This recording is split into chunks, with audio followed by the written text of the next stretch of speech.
असं असतं ना, की प्रेमात पडलेल्या प्रत्येक जोडप्याला एकमेकांबद्दल 100 प्रश्न पडत असतात.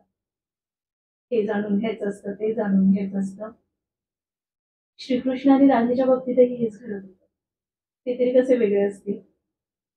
अशाच एका एका भेटीत श्रीकृष्णाला राधेला काहीतरी विचारायचं आणि श्रीकृष्णाच्या प्रश्नाला राधेने काही उत्तर दिलं. ते मी माझ्या पद्धतीने सांगायचा प्रयत्न केला. सावळ बांधून. यमुनेच्या काठी राधेच्या मांडीवर डोकं टेकून निजलेला कृष्ण राधेला विचारतो, राधा तुझं आणि माझं नातं काय? मी नेमका कोण लागतो तुझा? त्यावर राधा म्हणते, कृष्णा, आपलं नातं असं एखाद्या व्याख्येत मावणं इतपत तोकडं नाहीये अरे. माझ्यासाठी कृष्ण तो प्रकाश आहे ज्याने माझा अणू रेणू व्यापून टाकलाय. माळरानावर तळपत्या उन्हात अनवाणी पायांनी वाट शोधत जाणाऱ्या वाटसरूला अचानक एखादा वटवृक्ष दिसावा आणि मग त्यानं तृप्त व्हावं त्या वृक्षाच्या सावलीत. माझ्यासाठी तो वृक्ष ती सावली असतो. कृष्णा, राधेचा श्वास असतो.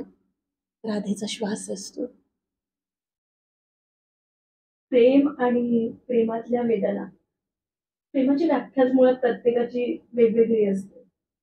कधी कधी प्रेमात मिळालेल्या त्या गुलाबी भेटी, गुलाबी काय म्हणते, सगळंच गुलाबी असतं तसं त्या प्रेमात, पण त्यात थोडे काटेही असतात ना.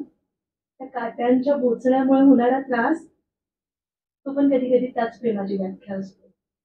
मग असं सुचत राहतं, ठीक आहे ना. जर कधी नसत्या मिळाल्या वेदना या काळ झाल्या. जर कधी नसत्या मिळाल्या वेदना या काळ झाला. मखमली एक रोग असतो हे कधी कळलेच नसते. जर कधी नसत्या मिळाल्या वेदना या काळ झाला. मखमली एक रोग असतो हे कधी कळलेच नसते. तू दिलेले मोरपंखी दुःख जे साठवून होते. तू दिलेले मोरपंखी दुःख जे साठवून होते.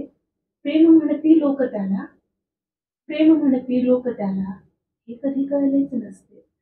जर कधी नसत्या मिळाल्या वेदना या काळ झाला. मखमली एक रोग असतो हे कधी कळलेच नसते. थँक्यू.